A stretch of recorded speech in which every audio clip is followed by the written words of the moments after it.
This review is of Kite Hill non-dairy recipe. Oh, sorry. Kite Hill plant-based Artisans non-dairy tortellini recipe made with almond milk ricotta alternative. And afia to you, my viewers and subscribers. Non-GMO. And let's get these squished. Soy-free, vegan, no artificial flavors or preservatives. Here's the blurb. Okay, cooking directions.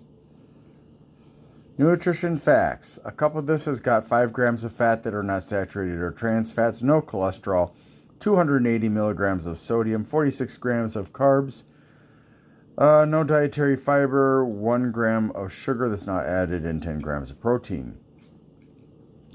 And here we can see the ingredients.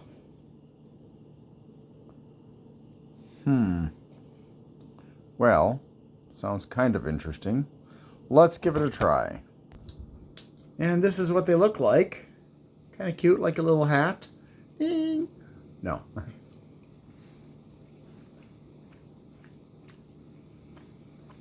And, of course, there's not a lot of flavor to them because it's supposed to be fake ricotta.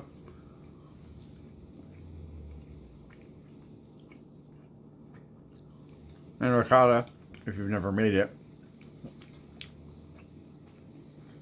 it's much better than store-bought ricotta. Except for mascarpone, because the method of making the two types of soft cheeses is almost identical. It's just the temperature that they're cooked to is the big deciding factor. Perhaps if this was in a nice sauce, it'd be enjoyable. But, you know, on its own like this, it's kind of blah. So, whereas I've had other tortellinis that were actually enjoyable on their own, this does not meet that hope. I'll give it a 5. Thanks for watching, and I hope you have a great day.